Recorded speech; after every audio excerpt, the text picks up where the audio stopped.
¿Qué tal? Buenas tardes. Soy el doctor Eric Guerrero.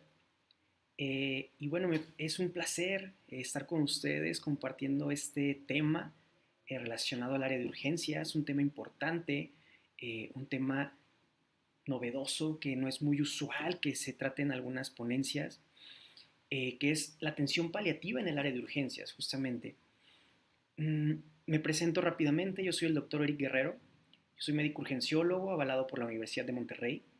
Cuento con una alta especialidad en medicina paliativa y dolor, egresado del Instituto Nacional de Cancerología, avalado por la Universidad Nacional Autónoma de México, y cuento con un diplomado en cuidados paliativos pediátricos, avalado por la Universidad Anáhuac de México.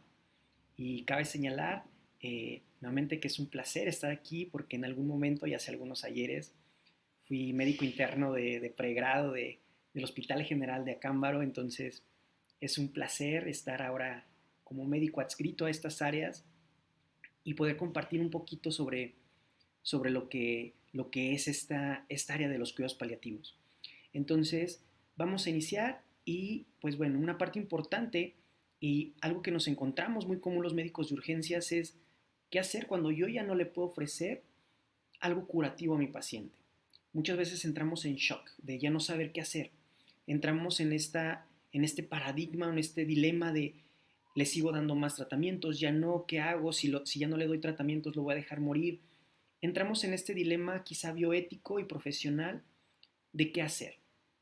Entonces, pues vamos a tratar un poquito estos temas. No antes, quiero mencionar esta frase que dice, la muerte forma parte de la vida y esta es la parte más importante de la vida. Es una responsabilidad como personal de salud poder ofrecer una muerte digna a nuestros pacientes. Y no una muerte digna, sino también una calidad de vida, una vida digna, cuando nos topemos con algún paciente que amerite este tipo de abordaje. Entonces, sin más preámbulo, vamos a abordar un poquito de estos temas. Es muy real esta frase. Dice, los médicos de urgencias están entrenados para salvar vidas, no para manejar la muerte. Completamente real. A los médicos de urgencias nos entrenan para salvar vidas, a como dé lugar, a toda costa. Muchas veces sin importar la dignidad del paciente. Dejamos de lado completamente la humanidad y el humanismo de nosotros como personal médico. Y en esta necedad de ofrecer más tratamientos curativos, de recurrir a más opciones terapéuticas, tocamos esta delgada línea y muchas veces incurrimos en algo llamado obstinación terapéutica, que es seguir ofreciendo terapia potencialmente curativa a nuestro paciente, pero sin ningún beneficio, sin ningún beneficio curativo o que le beneficie a nuestro paciente, valga la redundancia, sino al contrario, que le ocasionan más daño. Y esto ya podemos hablar de obstinación terapéutica y sabemos que no pocas veces en estas áreas críticas, háblese de urgencias, háblese de terapia intensiva, háblese de hospitalización, incurrimos muy común en esta situación. Esos son algunos de los puntos que vamos a tratar. Y bueno, eso está perfectamente normado. Está perfectamente normado en el reglamento, en la norma oficial mexicana 011, que dice que los servicios de urgencias deben de estar equipados para ofrecer esta atención. Debe de estar equipado con un servicio, con un área, con un personal capacitado en ofertar y atender a este tipo de pacientes. Otro punto importante que hace saber la norma es que se deben de interrogar tanto al paciente o al familiar sobre qué desea, hablar sobre su pronóstico y qué desea sabiendo este pronóstico. Si desea más opciones terapéuticas, si ya no las desea y hasta dónde quiere esas opciones terapéuticas. Otra cosa bien importante que lo hace saber este marco oficial. No muy pocas veces ocurre que los pacientes llegan solos, sin ningún familiar, llegan en ambulancia, inconscientes. Aquí en este caso, ¿quién tomará la decisión? Es difícil. Sin embargo, la norma establece que la decisión sobre las terapéuticas o sobre los tratamientos deberán ser tomadas por el médico tratante. Si el médico, de acuerdo a su criterio médico, define que el paciente ya no se beneficia con esas opciones terapéuticas por el grado avanzado de su enfermedad o por el tipo de patología, háblese de lo que sea, ¿ok? Aquí no vamos a tocar ningún grupo patológico, por decirlo de alguna manera, en específico. Vamos a hablar tanto de pacientes oncológicos como de pacientes no oncológicos, ¿de acuerdo? Y aquí pongamos el ejemplo de un paciente con un policontundido, pero con un paciente con politrauma, con traumatismo craneoencefálico, traumatismo de tórax, trauma cerrado de abdomen, en fin, que venga muy lesionado. En estos casos, el médico, de acuerdo a su criterio, determinará si el paciente se ve beneficiado o no a, a las terapéuticas que le pudiera ofrecer. ¿De acuerdo? Pues bueno, yo creo que todos conocemos estas áreas, ¿no? Tanto el área de cuidados intensivos como el área de urgencias, que son áreas caóticas, que son áreas en constante movimiento, que son áreas de un flujo constante de pacientes, que son áreas en las que hay mucha gente, mucho movimiento. En su mano izquierda, esta es mi área de residentado, esa fue mi área de urgencias. Teníamos varias áreas de choque y todas quizá en más de alguna ocasión nos tocaba a formar varios equipos de reanimación. Entonces, sabemos que son áreas críticas, áreas de constante movimiento, áreas en las que se tienen que tomar decisiones rápido. Sin embargo, nos topamos con casos en los que nuevamente tocamos o incurrimos en obstinación terapéutica de pacientes que ni siquiera nos tomamos el tiempo de evaluar si el paciente se va a beneficiar al sacarlo del paro, con una intubación. No nos tomamos esos 2, 3 minutitos que yo sé que son cruciales, que yo sé que son los minutos dorados, la hora dorada, que muy nombrada en el área de urgencias. Pero es muy fácil evaluar, muy rápido evaluar un paciente que amerite un abordaje paliativo y ya no curativo. Y más adelantito les voy a decir cómo se va a abordar. Y pues bueno, ambas áreas tienen como objetivo mantener con vida a los pacientes en estado crítico cuyo pronóstico vital está en juego. Entonces, como ya vimos, a toda costa en estas dos áreas se tienen que mantener con vida al paciente y no nos damos este tiempo de definir si se va a ver beneficiado de estas terapéuticas. Lo sacamos del paro, sí. ¿Y cómo quedó? Daño neurológico, con secuelas pulmonares, que el paciente ya no va a ser, ya no se va a valer por sí mismo, que el paciente no va a tener una buena calidad de vida, que el paciente va a quedar postrado, va a estar dependiente al 100% de una familia, que quizá no tiene el recurso económico para mantener estos cuidados en casa. Son cosas que nos debemos de preguntar cuando valoremos a un paciente en un área crítica. No solamente sacarlo del paro. Digo, podría decir que es la cosa más fácil. No lo es, no es la cosa más fácil, pero bueno, es algo en lo que nos desempeñamos y algo que hacemos todos los días en estas áreas de urgencias.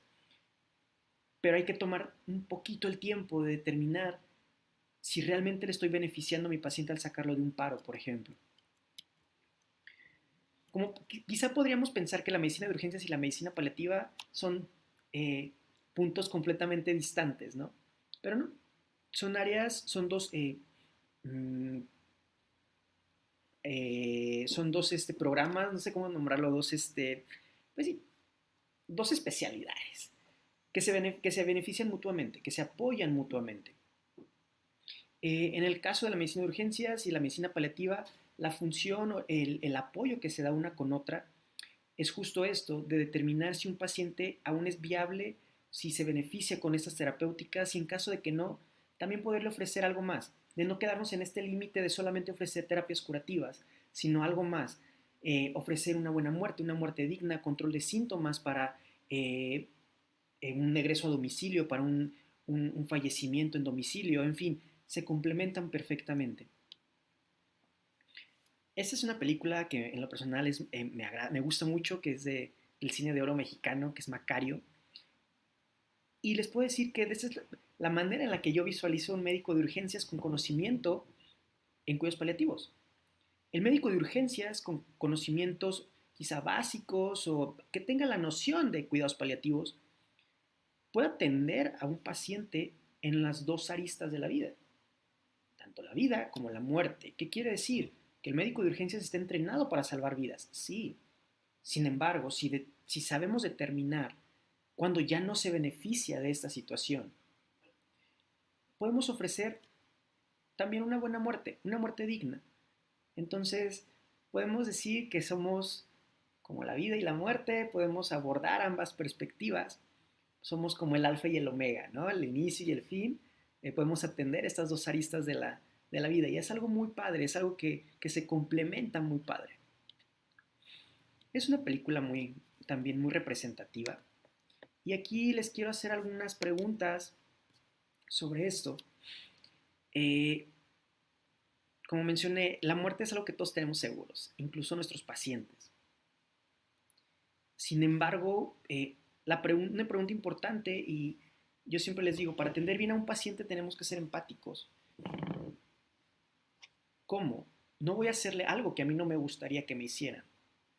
Entonces, una pregunta muy importante es, ¿cómo me gustaría morir? ¿Cómo te gustaría a ti como paciente morir? Quizás es un poco difícil hablar de la muerte personal, pensar en esta muerte, pero quizá con la siguiente pregunta sea un poco más fácil. ¿Cómo no me gustaría morir?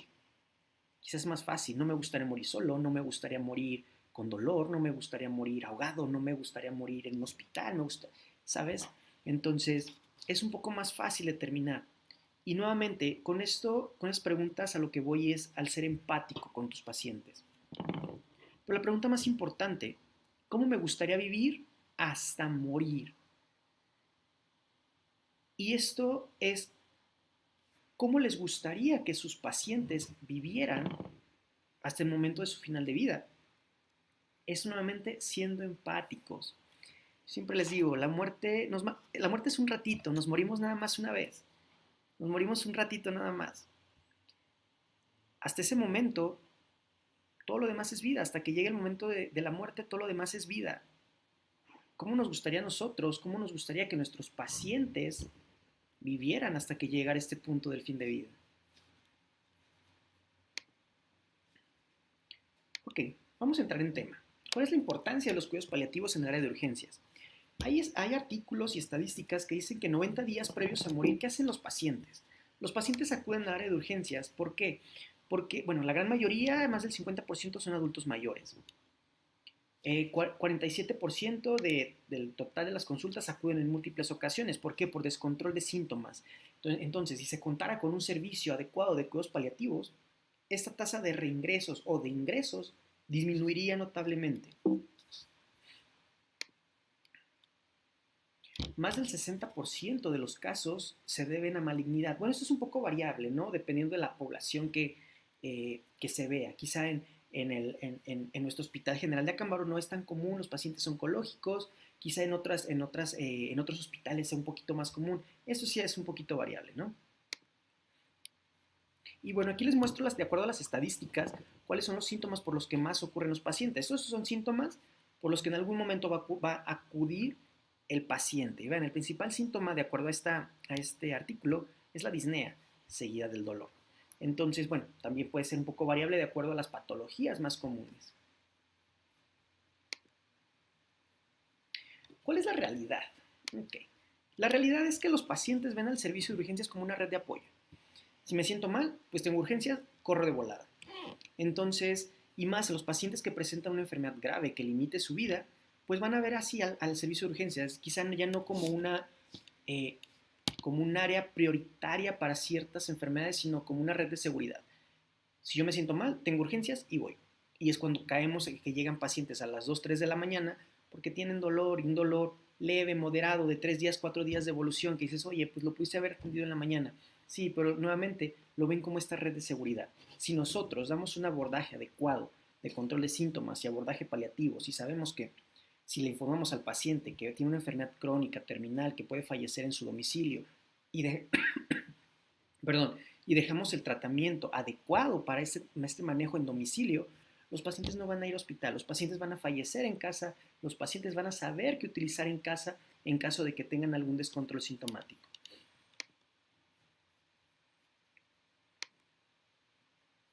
Bueno, esos son algunos casos que yo he abordado en el área de urgencias. Este es un chico de 27 años con un tumor cerebral de reciente diagnóstico.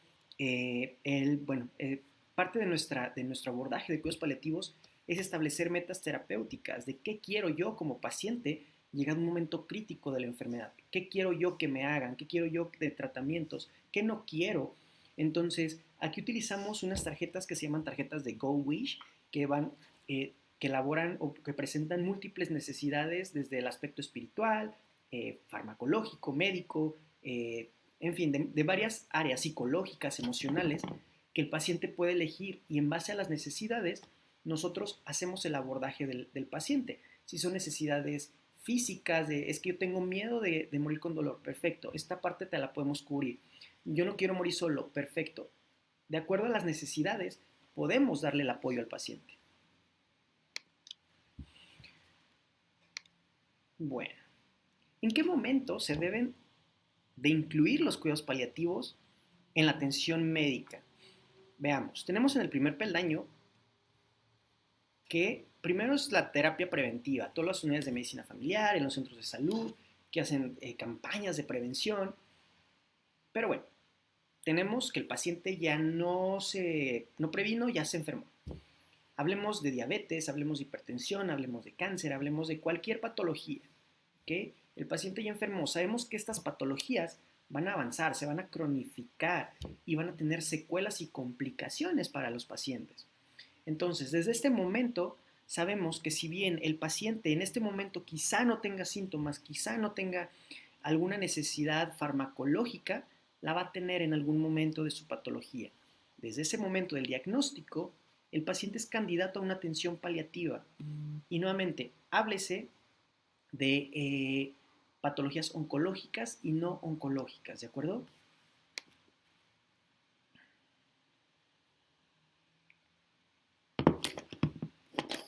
Bueno, y pues, ¿cuál es el área en la que principalmente se agarran todos los pacientes?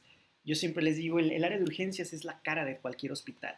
El área de urgencias es un área de choque, es un área de impacto, en la que todo, o al menos el 90-95% de los pacientes que están hospitalizados entran por urgencias. Cierta parte, cierto porcentaje, menor porcentaje, entra quizá por la consulta externa. Pero la gran mayoría entra por urgencias. Entonces, ¿quiénes mejores para abordar o para determinar un paciente paliativo? Los médicos del área de urgencias. Y nuevamente, ¿qué se establece aquí? Primero, metas terapéuticas. ¿Hasta dónde quiero yo como paciente, como familiar, llegar y topar con mis tratamientos? ¿Hasta dónde quiero y hasta dónde no quiero que me hagan? Limitación de esfuerzo terapéutico. Súper importante. Yo, médico, sigo ofreciendo terapias. ¿Cuál es el punto clave, el punto de inflexión para decir ya no más? ¿Hasta dónde tengo que llegar para evitar un mayor daño a mi paciente?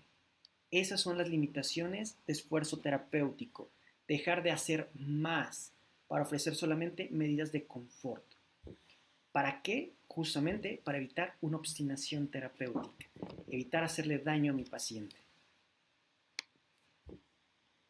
Ese es otro caso, es un chaparrito de 4 años con un PCI, más un síndrome por reanimación, más una neumonía por aspiración, con hospitalizaciones recurrentes. Ese chaparro llegué, lo recibí ya invadido, intubado, en muy malas condiciones, sin descuidado por parte de la mamá, desnutrido, con sonda de gastrostomía, pero con una muy mala alimentación. Entonces, en estos casos, bueno, el paciente pues tiene un pronóstico pésimo. ¿Por qué? Porque ya tenía una patología neurológica de base, más el síndrome por reanimación, más las neumonías por aspiración, más las hospitalizaciones recurrentes por neumonía por aspiración.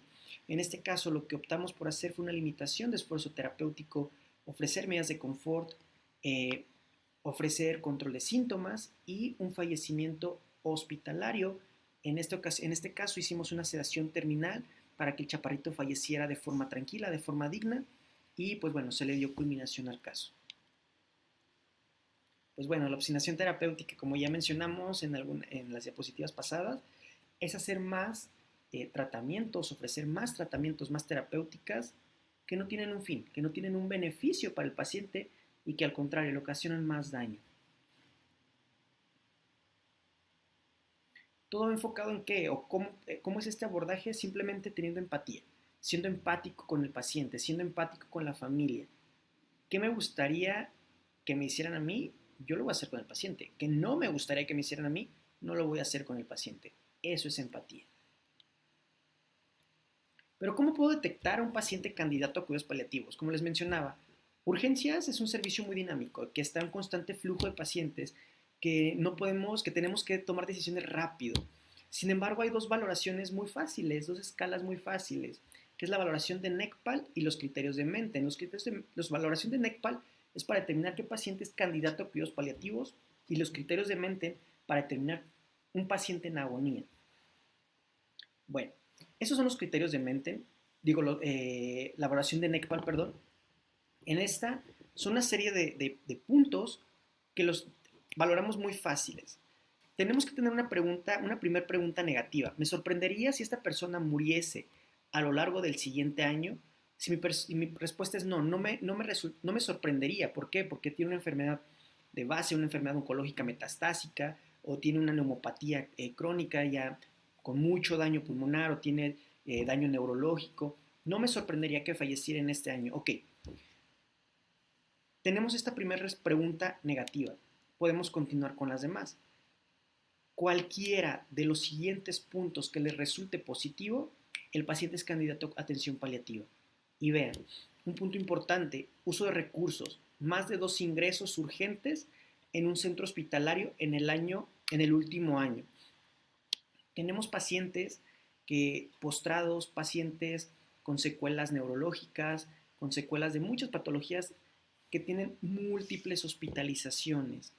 En ese caso, el paciente es candidato a cuidados paliativos desde ya para evitar las hospitalizaciones recurrentes. ¿Y por qué? ¿Por qué queremos evitar hospitalizaciones recurrentes? Una, ya no va a tener un beneficio porque ya tiene una patología de base. Sabemos que va a fallecer en un plazo corto o mediano plazo. Ese es un punto importante. Ahora, desde el punto de vista hospitalario, los días camas son costosos y tenemos uso de recursos que, si bien el paciente ya no se va a ver beneficiado con estos recursos, al contrario, estamos prolongando una agonía. En estos casos, bueno, pues las hospitalizaciones, se van a disminuir las hospitalizaciones recurrentes con estos pacientes. Esta es la misma. Este es otro caso, otra paciente de 35 años con un osteosarcoma que acude por sangrado y dolor intenso. Aquí en este caso le pusieron 1000 cosas en la herida, le pusieron peptobismol, le pusieron no sé qué más emplastes y la paciente seguía con mucho dolor y acudía por dolor. Había un mal control del dolor en este caso. En este caso lo que abordamos fue manejo del dolor hospitalario y posteriormente un egreso hospitalario con medicamento para un buen control domiciliario. Y pues bueno, obviamente a la paciente le terminaron amputando la pierna por el osteosarcoma, es un mal pronóstico. Entonces, pues bueno, pero a lo que me refiero es evitar estas recurrencias con medidas que podemos perfectamente dar para domicilio. Y esos son los criterios de Menten. Los criterios de Menten son criterios de agonía. Son 8 criterios y teniendo puntuación de 4 o más de estos criterios, tenemos un pronóstico de un fallecimiento a las siguientes 96 horas. Y vean, nariz fría, pálida, extremidades frías, livideces, labios cianóticos, estertores de agonía, apneas, anurias, somnolencia. Más de 4 o más quiere decir que mi paciente va a fallecer en un periodo muy cortito. Ese es otro casito clínico, es una nena de 3 semanas de edad con una cardiopatía cianógena.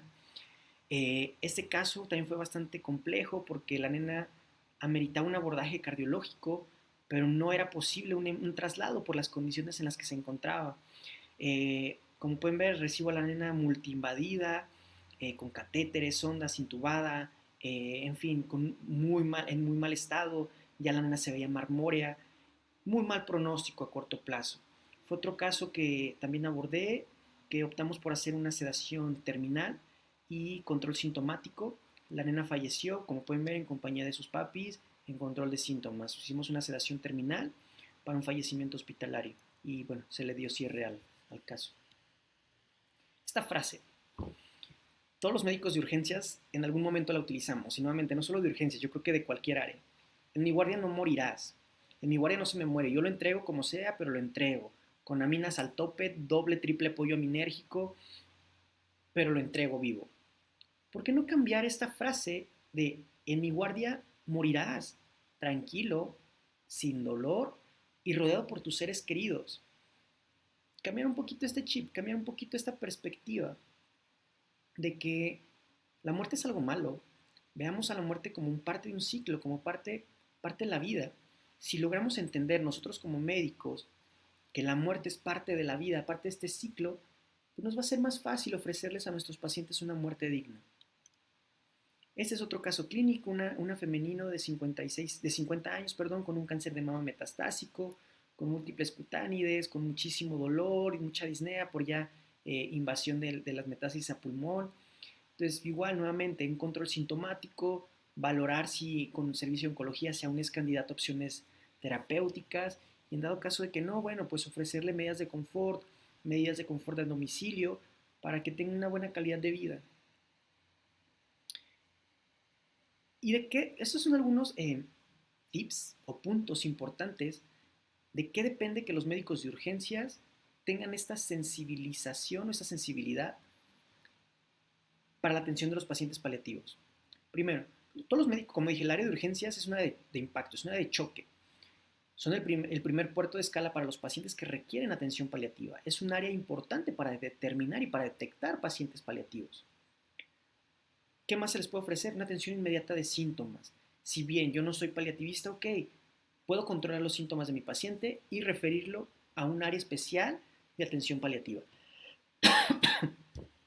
Rápida valoración de pacientes candidatos a cuidados paliativos y una referencia rápida a un área de paliativos o a un hospice. Desafortunadamente, yo creo que aún estamos en pañales en esta atención paliativa, en la que desafortunadamente las atenciones de cuidados paliativos solamente están en áreas de tercer nivel. Entonces, en hospitales de segundo, mucho menos de primer nivel, es un poquito complicado. Sin embargo, nuevamente, si yo como médico del área de urgencias no tengo a la mano, pero tengo la sensibilidad y el conocimiento de qué le puedo ofrecer a mi paciente más allá de un potencial de algo curativo, voy a saber qué hacer y voy a poder darle una buena atención a mi paciente. Y es muy importante, se ve la muerte como un error médico. Entonces seguimos creyendo nosotros como médicos que si se nos muere un paciente es porque hicimos algo mal, porque nos faltó hacer algo. Y no, nuevamente, la muerte es parte de un ciclo, es parte de la vida. Y tenemos que entenderlo así. Si lo logramos entender, vamos a poder ofrecer y poder determinar qué paciente ya es candidato a una atención paliativa, qué paciente ya es candidato a una muerte digna. Y lo vamos a poder hacer, lo vamos a poder ofertar. Pero ya puse un panorama muy tranquilo, muy bonito, en el que hablas con tu paciente, en el que le das la atención y tienes el espacio, ¿no? Como dije, urgencias no es así. Urgencias es un área de impacto, es un área de choque, que vemos esto. Pacientes reanimando en múltiples salas de choque, pacientes desangrándose con hemorragias intensas, policontundidos, con politraumas, perdón. Entonces, quizá podemos definir o podemos pensar que no es un área en la que podamos darnos este tiempo de pensar en ofrecer una atención paliativa. Y como ya les presenté en los casos previos, sí se puede, solamente es querer hacerlo. Y desafortunadamente, muchas de las demandas del área médica, no solamente en el área de urgencia, es por una mala praxis. Pero no es tanto la mala praxis, el gran problema es una mala comunicación médico-paciente. Como recomendación, ¿qué les puedo recomendar yo para evitar este tipo de desacuerdos, de malos ratos para nosotros como médicos? Dar informes de forma frecuente. Si bien tengo un paciente en el área de choque que está muy grave, que está muy lábil en cuanto a hemodinámicamente, en cuanto a los parámetros respiratorios, podemos, en lugar de dar informes en turno una vez, podemos hacerlo 2 o 3 veces, hacerle saber al paciente, al familiar, la gravedad del caso de su familiar. Si se deteriora, avisar, informar. ¿Sabe qué? No está respondiendo al tratamiento. Los antibióticos, las aminas, no está respondiendo. Se está deteriorando más. Igual, si se vuelve a deteriorar a la media hora, a la hora, ¿sabe qué? Se vuelve a deteriorar. Hacerle saber que va en picada para cuando llegue un proceso de final de vida, tanto la familia no le sea sorpresivo esta situación. ¿Por qué? Porque ya lleva un proceso, ya les estás informando qué está sucediendo. Y no, de un momento a otro, falleció tu familiar. Oye, no, pues, ¿qué pasa, no? Entonces, esa es una recomendación. Otras sugerencias para evitar las barreras de atención. Quizá la primera es un poquito complicada, dedicar personal específico para cuidados paliativos, que sería magnífico, sería lo ideal. Médicos líderes en opinión. Todos los médicos tenemos un criterio y este criterio es muy importante a la hora de tomar decisiones sobre los pacientes en cuanto a sus opciones terapéuticas. Integrar un comité de bioética importantísimo y nuevamente, y lo recalco, las reuniones frecuentes con la familia. Y bueno, sería todo de mi parte.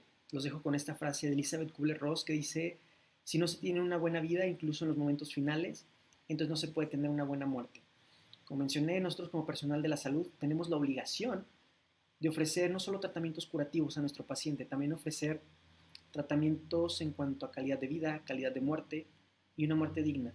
Todos la merecemos, todos tenemos el derecho de una muerte digna y es nuestra obligación como personal de salud tener el conocimiento y la habilidad de poder ofrecerlo. Esto de mi parte, espero les haya sido de utilidad. Cualquier duda, bueno, aquí están mis redes sociales. Algunos de ustedes pues ya me conocen, tienen mi teléfono. Con todo gusto los puedo ayudar, los puedo apoyar con alguna duda que por ahí tengan con algún paciente. Estoy para servirles. Un gustazo y hasta la próxima.